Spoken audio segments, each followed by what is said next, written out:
Ikalimang araw, pagsubok ng pananampalataya ni Maria.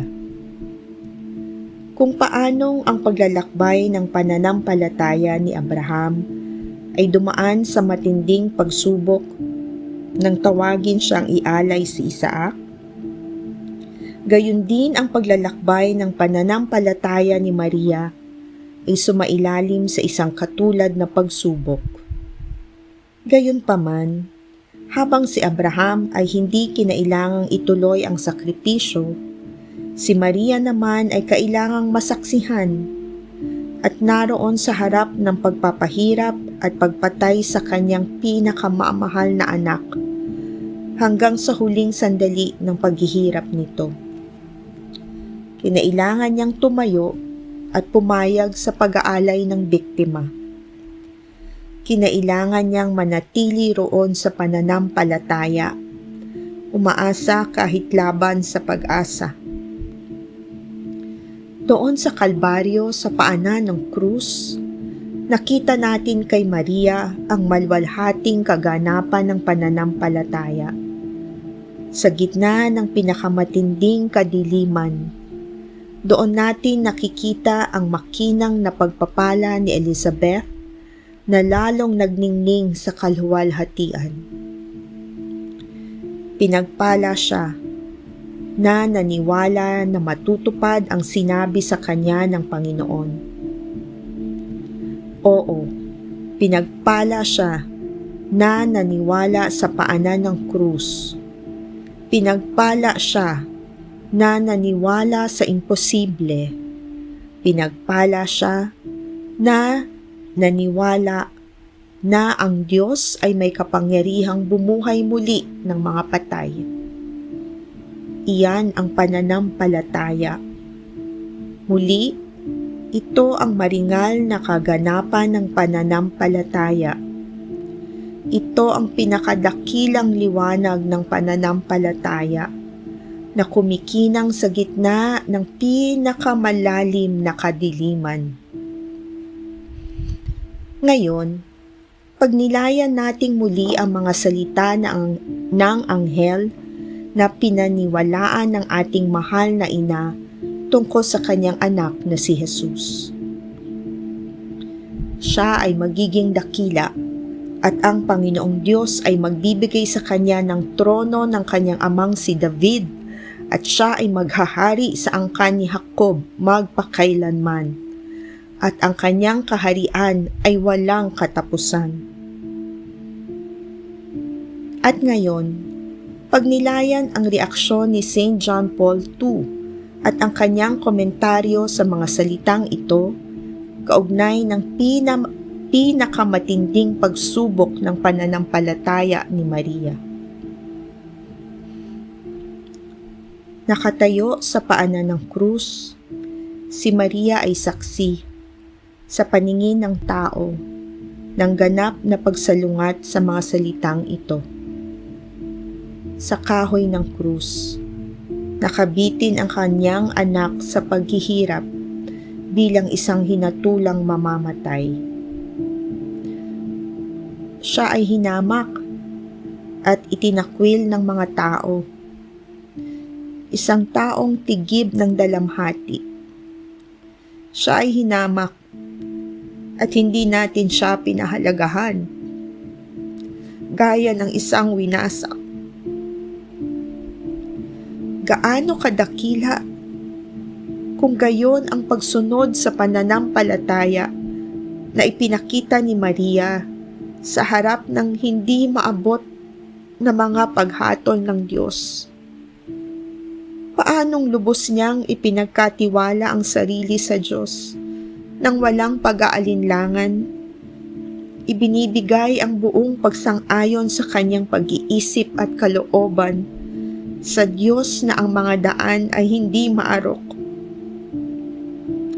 At gaano kalakas ang pagkilos ng biyaya sa kanyang kaluluwa, gaano kalaganap ang impluwensya ng Espiritu Santo at ng kanyang liwanag at kapangyarihan.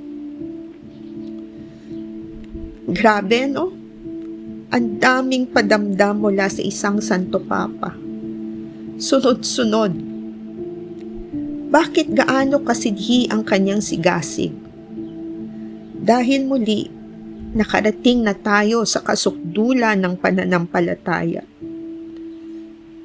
Nakarating tayo sa sandali kung saan nakikita natin kung gaano kadakila ang pananampalataya ni Maria. Sa sandaling nauunawaan natin kung gaanong lubos niyang ipinagkatiwala ang sarili sa Diyos nang walang pag-aalinlangan. Nakarating tayo sa sandali kung saan ang mga salitang pagpapala ni Elizabeth ayon kay St. John Paul II ay muling umaalingaw-ngaw ng may matinding bisa at ang kapangyarihang taglay nito ay nagiging matalim. At marahil ay nagiging malinaw na rin kung bakit tumatagos ang pagpapalang ito. Tumatagos ito dahil kailangan natin ng pagpapalang iyon. Lahat tayo ay daraan sa mga panahon kung kailan mabibigyang pagsubok ng matindi ang ating pananampalataya.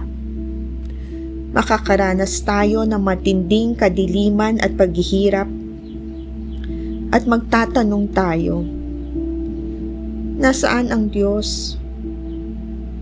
Hindi natin maunawaan ang kanyang mga paraan. Para bang nawala na ang lahat, na hindi na tayo mahal ng Diyos, na pinabayaan na niya tayo, at saka natin maaalala.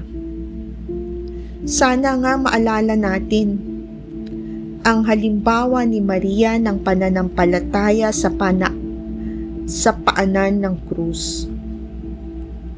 Maaalala natin na siya mismo ay hindi lubusang nakaunawa. Siya rin ay tumayo sa kadiliman.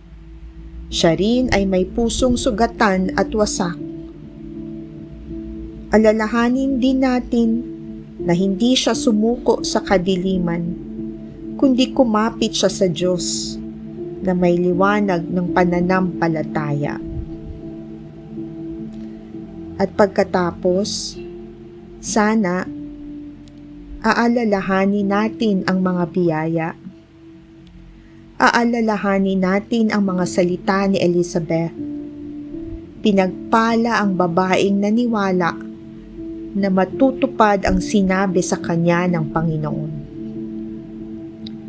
At umaasa ako na ang kapangyarihang taglay ng biyayang iyon ay magiging isang bagay na tumatagos para sa atin.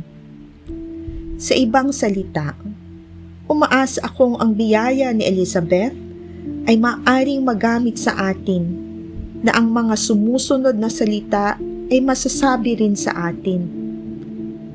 Pinagpala ka, naniwala ka na matutupad ang sinabi sa iyo ng Panginoon.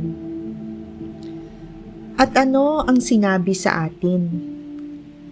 Ano ang salita ng Panginoon para sa atin? Ito ang salita ng krus. Ito ang salita ng pag-ibig na ipinahayag sa pamamagitan ng kamatayan ni Kristo sa krus. Ang salita ng pag-ibig na malalim na pinagsaluhan ni Maria sa Kalbaryo. Ito ang salita mula sa kasulatan. Walang pag-ibig na hihigit pa sa pag-ibig ng isang taong ibinibigay ang kanyang buhay para sa kanyang mga kaibigan. Ito ang katotohanan na mahal tayo ng Diyos, na mahal ka ng Diyos anuman ang mangyari. Umaasang ako sa pamamagitan ng pagkapit sa pananampalataya sa pinakadakilang pagpapahayag ng pag-ibig sa gitna ng ating mga pagsubok at kadiliman, matatagpuan natin ang kapayapaan at maging ang kagalakan. At marahil ay makakakanta pa tayo ng awit ng papuri.